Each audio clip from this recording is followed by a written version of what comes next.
Welcome dear students.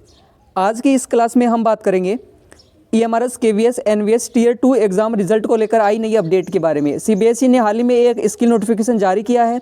CBSE अब active हो गई है। आप लोगों का रिजल्ट क्या जुलाई के फर्स्ट वीक में आएगा या फिर और डिले होगा? क्या आप लोगों की कट ऑफ रहेगी और इतना डिले क्यों हुआ? आखिर ये क्या चल रहा है CBSE में? सारी इन्फॉर्मेशन और एक और लेटेस्ट मेरे पास नोटिफिकेशन आया है जो वायरल हो रहा है, काफ़ी एक लिंक भी वायरल हो रही है। ये जो लिंक वायरल हो रहे हैं क्या इनका सच है, सब इस वीडियो के अंदर हम डिस्कस करेंगे, तो वीडियो को लास्ट तक देखिएगा। सबसे पहले मैं आप लोगों को ले आता हूँ जो CBSE का मेन वेबसाइट है, यहाँ से चेक करिएगा। ये CBSE का मेन वेबसाइट है, इस पे ले आता हूँ। यहाँ पे आप लोग चेक करेंगे तो देखिएगा, इस पे आप लोग जैसे ही मेन वेबसाइट पे क्लिक करेंगे तो आपके पास में कुछ इस तरह का इंटरफेस निकल के आएगा। ठीक है, यहाँ पे नीचे की तरफ आएंगे तो यहाँ पे देखिए, सबसे पहले तो मैं ऊपर वाला नोटिफिकेशन आप लोगों को दिखा देता हूँ। इस नोटिफिकेशन के अंदर देखिए ऊपर ही ऊपर आया हुआ है online submission of list of candidate of class senior supplementary examination 2026। यहाँ से 2026 के जो सप्लीमेंट्री के एग्जामिनेशन फॉर्म है वो स्टार्ट हो गए हैं। इस वजह से हो सकता है कि 1-2 दिन डिले हो, लेकिन वो भी हम डिस्कस करेंगे। जैसे ही आप नीचे की तरफ आएंगे और ये रिक्रूटमेंट पोर्टल पर क्लिक करेंगे तो आपके पास में कुछ इस तरह का इंटरफेस जो है वो निकल के आएगा। ऊपर ही ऊपर टॉप में देखिए, मैं एक बार एक सर्कल बना देता हूं जिससे कि आप लोगों को अच्छे से समझ में आएगा। यहाँ पे देखिएगा, यहाँ पे ऊपर ही ऊपर जो है डायरेक्ट रिक्रूटमेंट एग्जामिनेशन कोटा जो दे रखा है 2026, इसमें city intimation to candidate for DRQ 2026 skill test के बारे में आया। कब आया है? 30/6/2026 को आया है। और इसका जो रिजल्ट है वो देखिएगा, रिजल्ट की लिंक भी इस पे है। अभी लेटेस्ट नोटिफिकेशन जो है 30 जून को जो है वो इसी ने रिलीज़ किया है। तो इस नोटिफिकेशन में क्या है और इसका रिजल्ट कब तक आया था, इसके बाद में कब ये वाला नोटिफिकेशन आया, वो सब हम आपको मैं जो ओरिजिनल नोटिफिकेशन है उससे डिस्कस कर लेते हैं, ताकि हमें पता चल सके जो KVS वाला है उसको लेकर कितना टाइम और लगने वाला है। ये रहा वो नोटिफिकेशन, देखिए 30 जून को रिलीज़ हुआ था। City intimation to candidate for DRQ 26 skill test. ये वाला जो सिटी अलॉट हुआ है सेंटर के लिए, जो जिनका भी सेंटर आया है उनके लिए सिटी के लिए इंटीमेशन आया है। कौन से एग्जामिनेशन के लिए? DRQ के लिए। ठीक है, अब मैं एक बार आप लोगों को इसके रिजल्ट पे ले चलता हूँ कि रिजल्ट जो है वो कब आया। देखिए इसकी डेट देखिएगा, 30 जून जो है इसकी डेट है।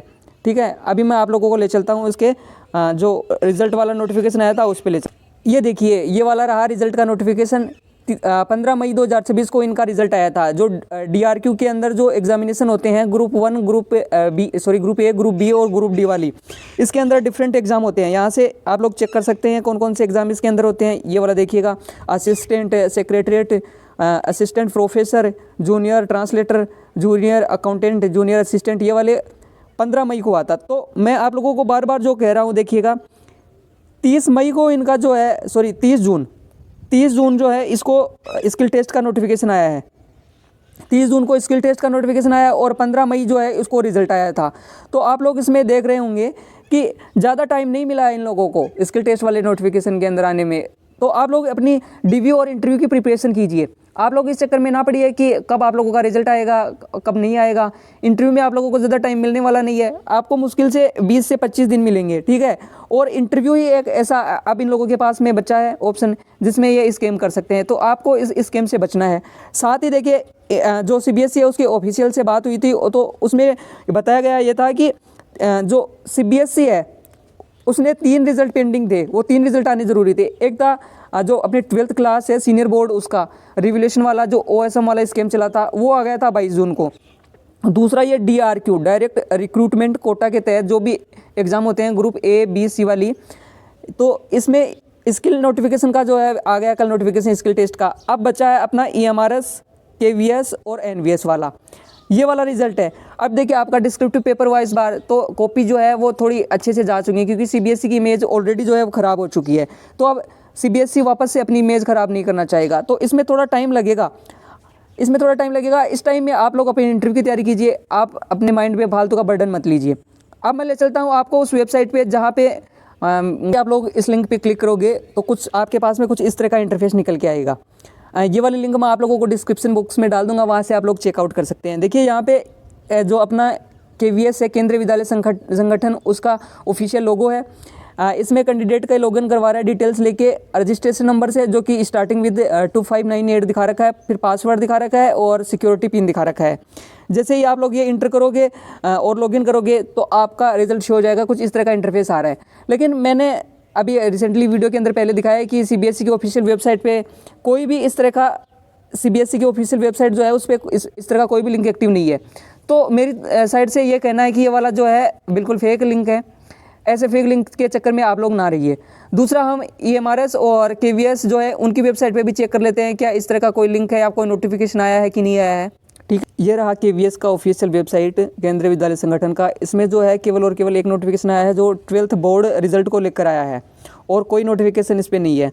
अब इसके बाद में आपको मैं NVS की वेबसाइट जो काफ़ी दिनों से अंडर मेंटेनेंस चल रही थी उस पर ले चलता हूँ। देखिए, उस पर एक नोटिफिकेशन आया है, ऊपर की साइड में आप लोग को दिखाई दे रहा होगा। मैं एक बार इसको सर्कल के अंदर जो है वो बंद कर देता हूँ। देखिए, यहाँ पे दे रखा है कि details guideline for PGT TGT including special educator, skill teachers and female staff nurse, retired NVS government teacher for the academic session 2026-26 in Chandigarh region. ये वाला नोटिफिकेशन है क्या, ये मैं आप लोगों को डिस्क्रिप्शन बॉक्स में डाल दूंगा, वहाँ से चेकआउट कर सकते हैं। एक बार मैं थोड़ा सा इसके बारे में आप लोगों को बता देता हूँ। देखिएगा, यहाँ से देखिए एक RTI का रिप्लाई आया था EMRS के CBSE की तरफ से, EMRS KVS NVS एग्जाम को लेके। इसमें 3 क्वेश्चन पूछे गए थे। क्या क्वेश्चन थे और क्या उनका रिप्लाई आया था वो सब मैं बता देता हूँ। देखिए, यहाँ से अगर कोई SC OBC ST candidate UR वाली कट ऑफ से भी ज़्यादा नंबर ले आए तो क्या वो UR कैटेगरी में सिलेक्ट होगा या फिर रिजर्व्ड में सिलेक्ट होगा। दूसरा था, कोई कैंडिडेट अगर रिजर्व्ड कैटेगरी से शॉर्ट लिस्ट किया गया है सेकेंड Tier 2 के अंदर तो क्या वो रिजर्व्ड में आ सकता है, यानी कि रिजर्व्ड से अनरिजर्व्ड और अनरिजर्व्ड से जो है रिजर्व्ड में आ सकता है क्या। तीसरा था कि अगर स्टेट में रिजर्व वालों को जो 5% छूट मिलती है, जो आरक्षण मिलता है रिजर्व कैटेगरी में, अगर उस कैटेगरी के अंदर 5% छूट नहीं है तो क्या वो रिजर्व में ही रहेगा या फिर अनरिजर्व में चला जाएगा। इस पर CBSE का देखिए अपनी तरफ से कोई रिप्लाई नहीं था। NVS KVS का जो नोटिफिकेशन है वही उन्होंने जो है फॉरवर्ड कर दिया। लेकिन बताया क्या था वो देखिए, अगर Tier 2 में जिन भी कैंडिडेट का सिलेक्शन हुआ था Tier 2 के लिए, वो अगर आरक्षित श्रेणी यानी रिजर्व्ड में है तो वो रिजर्व्ड में रहेंगे, और अनारक्षित श्रेणी अगर अनरिजर्व्ड में है तो अनरिजर्व्ड में रहेंगे। दूसरा, जो स्टेट के लिए था, जैसे 150 नंबर का पेपर होता है और 120 नंबर चाहिए, तो अगर 120 नंबर से हायर है या फिर और भी ज़्यादा है, चाहे आपके 150 में से 150 क्यों हो, आप जिस कैटेगरी के अंदर Tier 2 में आप लोगों का सिलेक्ट हुआ था पेपर यानी कि एप्लीकेशन में जो भी आप लोगों ने फिल किया है कैटेगरी, वही कैटेगरी रहने वाला है, चेंज होने वाला नहीं है। और जैसे सीटेट के अंदर 82 नंबर लाने होते हैं, तो अगर 82 नंबर से ज़्यादा नंबर आते हैं तो भी आपकी कैटेगरी चेंज नहीं होगी। ओवरऑल जो है इसमें बात यह है कि जैसे अदर एक कम्पिटिटिव एग्जाम SSC RPSC इन सब के अंदर क्या होता है कि अगर आपकी कैटेगरी से आपके हायर रैंक नंबर आ जाते हैं तो आपकी कैटेगरी जो है शिफ्ट हो जाती है, ऊपर वाली कैटेगरी में आप लोगों को काउंट किया जाता है। बट इसमें जब तक कंप्लीट प्रोसेस नहीं हो जाता, आप लोगों का फाइनल रिजल्ट नहीं आ जाता, तब तक ये वाला ही प्रोसेस फॉलो होगा कि जो भी कैटेगरी आप लोगों ने सेलेक्ट की थी पेपर में वो वाली कैटेगरी रहने वाली है। कैटेगरी बिल्कुल भी चेंज नहीं होगी आप लोगों की। ठीक है, एक और नोटिफिकेशन था NVS का, वो वाला भी मैं आप लोगों को शो कर देता हूँ। उसमें कुछ कॉन्ट्रेक्चुअल रिक्रूटमेंट को लेकर था नोटिफिकेशन। देखिए एक बार, देखिए ये वाला रहा, नवोदय विद्यालय समिति NVS की तरफ से एक नोटिफिकेशन आया था कि engagement of teacher on contract basis in JNUs for the session 2026-27 regarding, यानी कि जो कॉन्ट्रेक्चुअल बेसिस पे रिक्रूटमेंट हुआ है उनको पोस्टिंग को लेकर था, उनकी पोस्टिंग जो है उनकी ज्वाइनिंग को लेकर था। तो ज्वाइनिंग उनकी जुलाई 2026 में 3 मंथ के लिए उनकी जो है वो ज्वाइनिंग की जाएगी, ऐसे करके था। तो जुलाई स्टार्ट हो चुका है। दूसरा ये देखिए, अगर आप लोगों के रिजल्ट में और डिले होता है, फाइनल रिजल्ट में जब ज्वाइनिंग होती है उस तक अगर 3 महीने से ज़्यादा टाइम लगता है तो इनका जो सेशन है वो बढ़ा दिया जाएगा, अदरवाइज इनको टर्मिनेट कर दिया जाएगा। तो मेरा तो सिर्फ आप लोगों को ये कहना है कि आप लोगों की ज्वाइनिंग जो है वो नवंबर से पहले हो जानी है। ज्वाइनिंग नवंबर से पहले हो जानी है। रिजल्ट जो है आप लोगों का रिजल्ट जो है वो जुलाई में आएगा। फर्स्ट वीक की बात चल रही है। देखिए अभी कंफर्म तो कुछ कह नहीं सकते, सभी अपनी अपनी कह रही हैं, लेकिन जैसा CBSE से पता चला है, CBSE में मैंने कॉल भी किया था, मेल भी डाले थे, तो जैसे उनका रिप्लाई है उसमें लग रहा है कि 2-4 दिन का डिले हो सकता है, लेकिन फर्स्ट वीक में रिजल्ट आ जाएगा।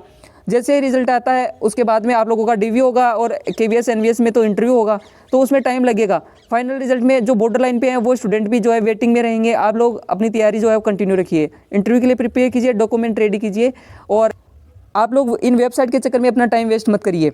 ऐसे ही इन्फॉर्मेटिव वीडियोज़ के लिए सब्सक्राइब करें हमारा YouTube channel. Thank you so much for watching.